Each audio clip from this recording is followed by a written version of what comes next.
ব্রিটেনের রাজা তৃতীয় চার্লসের যুক্তরাষ্ট্র সফরকে ঘিরে কূটনৈতিক অঙ্গনে নতুন করে আলোচনা শুরু হয়েছে। এই সফরটি মূলত যুক্তরাষ্ট্রের ২৫০তম স্বাধীনতা বার্ষিকী উদযাপন সম্পর্ক আরও জোরদার করার উদ্দেশ্যেই পরিকল্পিত। একে এক ধরনের কূটনৈতিক রেস্কিউ মিশন হিসেবেও দেখা হচ্ছে।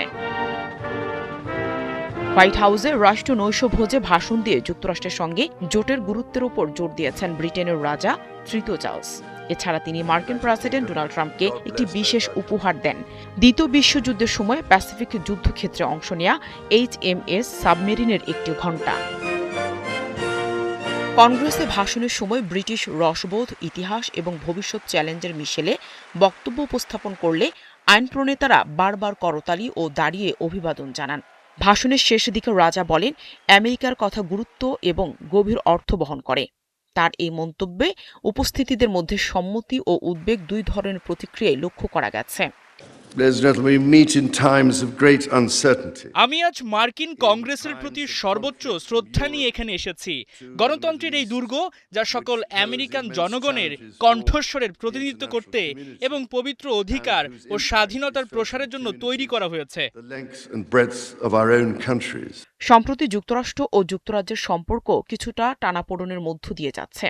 বিশেষ করে যুক্তরাষ্ট্র ও ইসরায়েল যৌথভাবে ইরানের বিরুদ্ধে সামরিক পদক্ষেপ ব্রিটেনের অনাগ্রহ এই সম্পর্কে প্রভাব ফেলেছে। এই প্রেক্ষাপটে রাজা চার্লসের সফরের অন্যতম লক্ষ্য হচ্ছে সেই উত্তেজনা কমানো। মঙ্গলবার মার্কিন কংগ্রেসে দেয়া ভাষণকে সফরের সবচেয়ে গুরুত্বপূর্ণ মুহূর্ত হিসেবে ধরা হচ্ছে। সেখানে তিনি দুই দেশের শতাব্দীব্যাপী সম্পর্কের কথা উল্লেখ করে পুনর্গঠনের বার্তা দেন। আর মার্কিন প্রেসিডেন্ট ডোনাল্ড ট্রাম্প যুক্তরাজ্যের সঙ্গে সম্পর্ককে পৃথিবীর অন্য যেকোনো সম্পর্কের তুলনায় অনন্য বন্ধুত্ব হিসেবে বর্ণনা করেন। এই নৈশভোজে ট্রাম্প প্রশাসনের সদস্যদের পাশাপাশি আটলান্টিকের দুই পারের বিশিষ্ট ব্যক্তিরাও উপস্থিত ছিলেন। আমার মা রাজপরিবারকে ভালোবাসতেন। আমি রাজাকে এটা বলেছিলাম, তিনি রানী এলিজাবেথ ভালোবাসতেন।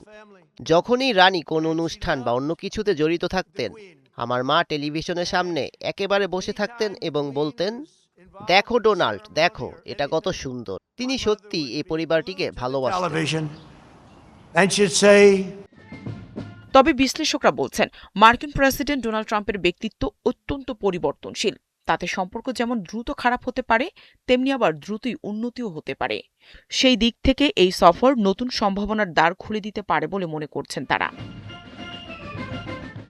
নাহিদা রিন্থি, ৭১।